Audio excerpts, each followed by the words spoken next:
किसी राज्य में एक राजा और एक रानी रहते थे। उनकी दो बेटियां और दो बेटे थे। उनकी एक बेटी का नाम अमावस्या और दूसरी बेटी का नाम पूर्णिमा था। पूर्णिमा बहुत ही धार्मिक स्वभाव की थी। वह हमेशा पूजा पाठ किया करती थी और गाय की सेवा किया करती थी। घर का सारा काम भी करती थी। लेकिन अमावस्या का पूजा पाठ में कोई मन नहीं लगता था। वह कभी भी न तो कोई पूजा करती, न ही कोई घर का काम करती थी। दोनों बहनें एक दूसरे से बहुत प्यार करती थीं। राजा रानी का व्यवहार भी पूर्णिमा के प्रति अच्छा नहीं था। वह अमावस्या को तो चाहते थे और अपने दोनों पुत्रों से भी प्यार करते थे, लेकिन पूर्णिमाशी को नहीं करते थे। धीरे धीरे समय निकलता है। राजा रानी के बच्चे बड़े हो जाते हैं। राजा अपने दोनों बेटों का विवाह कर देते हैं। अब बेटियां भी बड़ी हो रही थीं। फिर सभी लोग राजा से कहते हैं कि इनका भी विवाह कर दीजिए। राजा ने कहा, हाँ, विवाह तो करना है। फिर रानी ने राजा से कहा, पूर्णिमा का विवाह किसी बड़े घर में मत करना, क्योंकि इसे तो काम करना पसंद है, गाय की सेवा करना पसंद है, भजन कीर्तन और कहानियों में इसका मन लगता है, पूजा पाठ करना भी इसे अच्छा लगता है।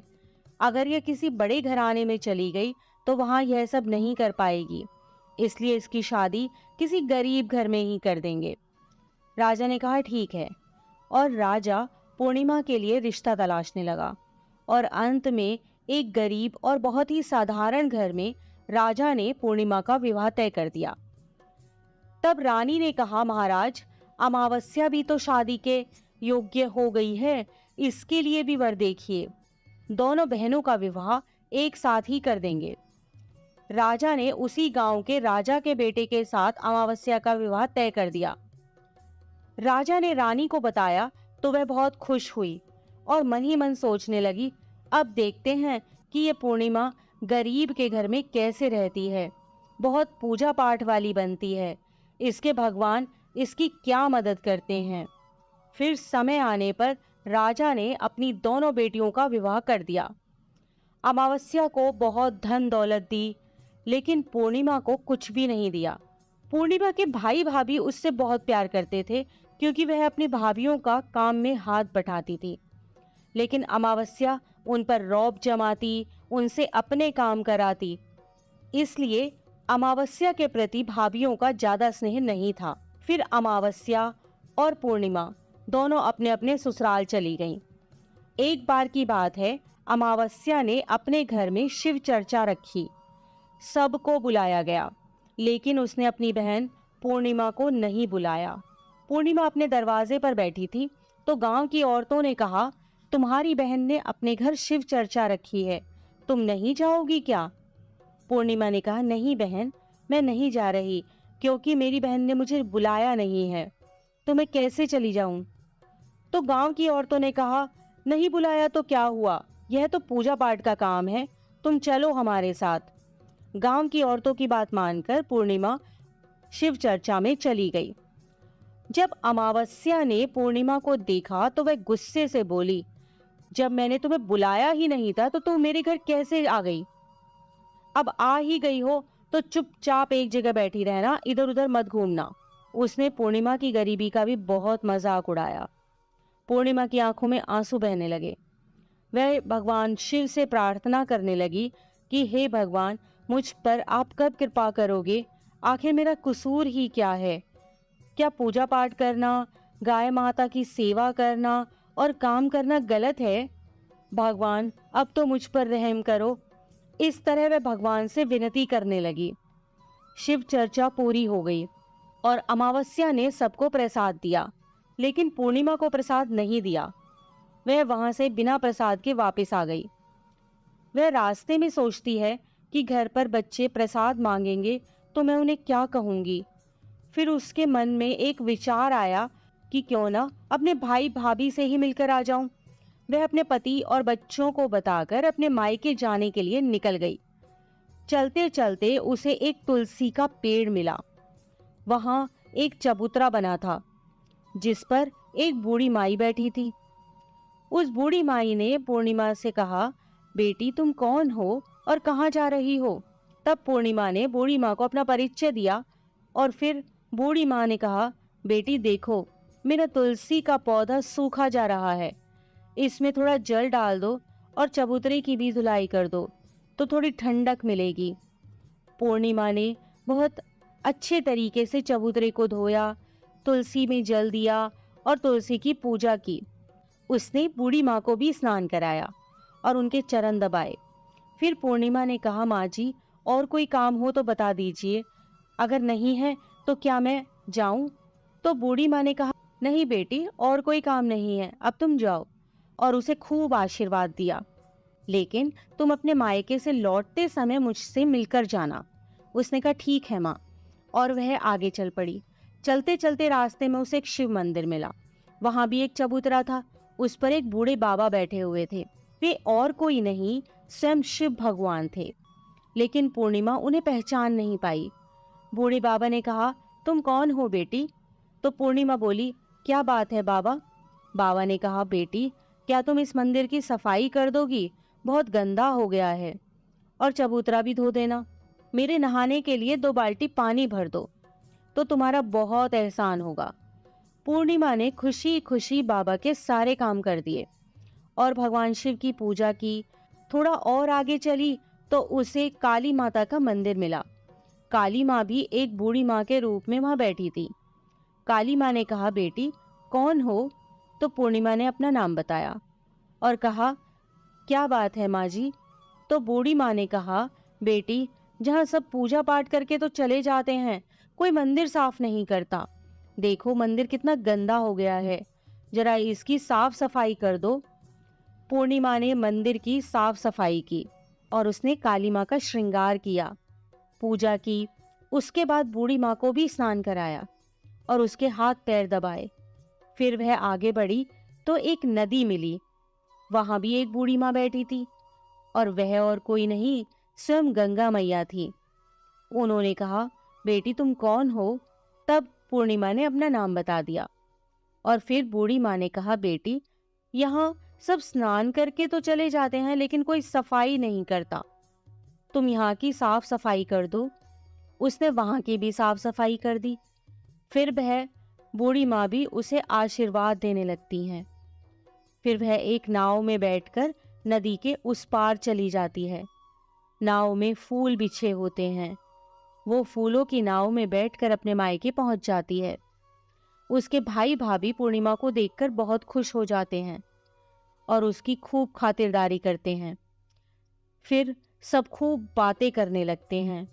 सुबह जब ननद जाने को तैयार होती है तो भाभी ने उसे एक लाल साड़ी दी और कहा, नंद जी, इस साड़ी को पहन लो और हाँ, जल्दी जल्दी आया करो, बहुत दिनों के बाद आई हो।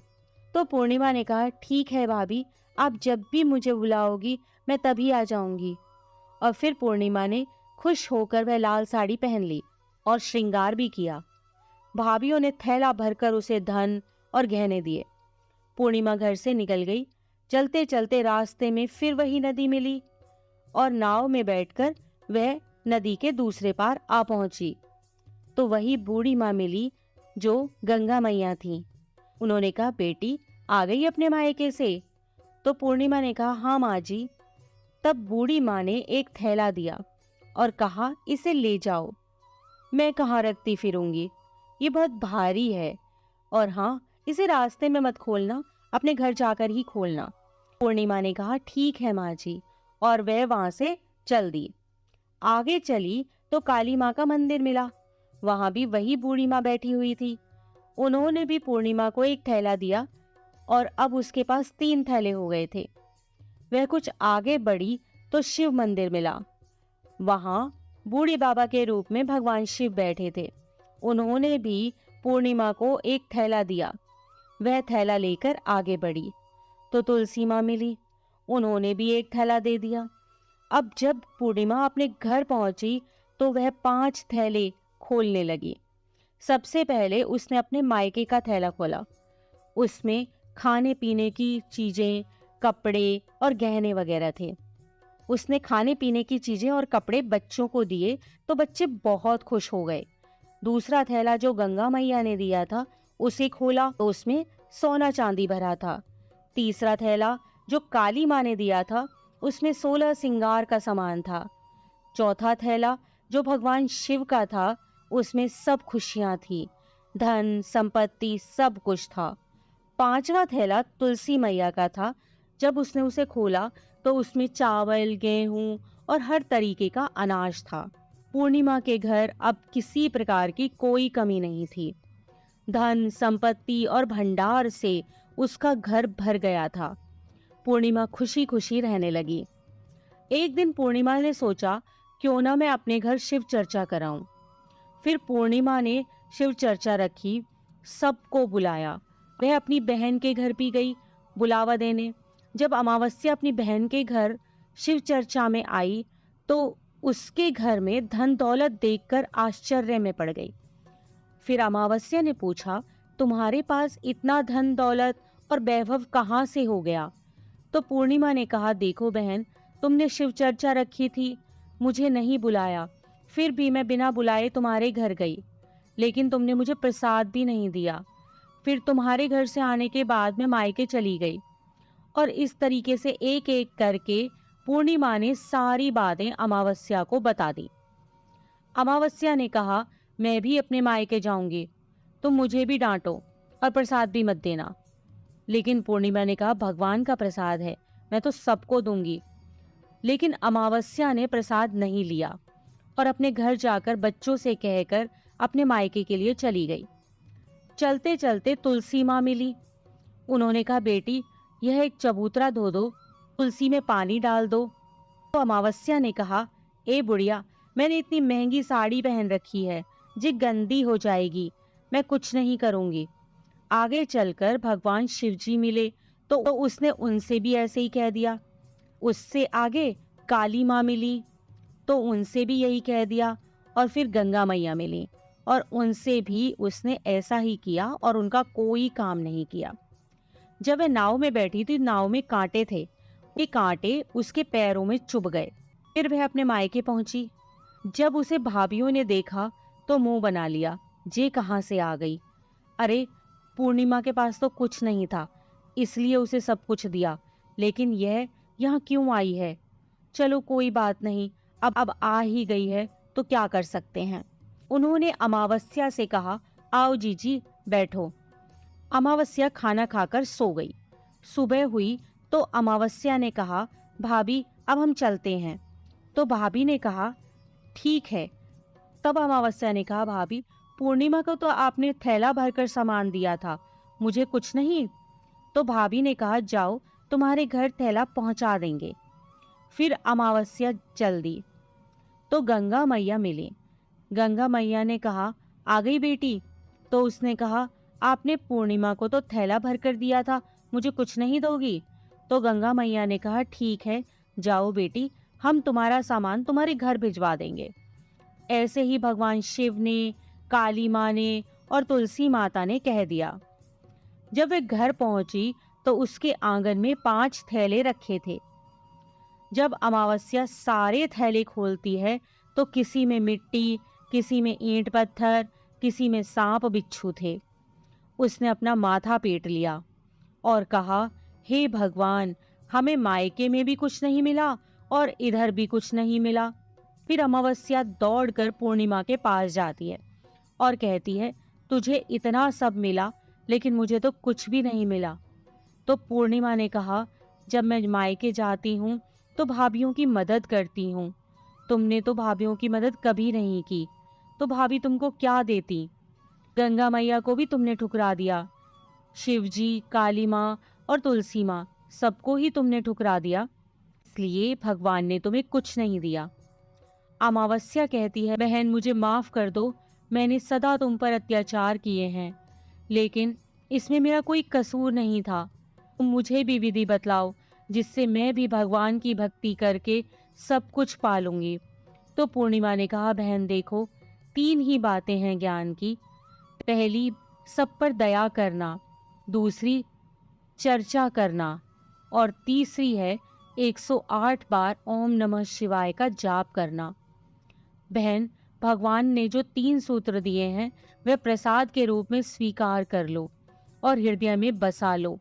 मैंने सच्चे मन से भगवान का पूजा पाठ किया, सबकी मदद की, सबका काम किया, इसलिए मुझे सब कुछ मिला।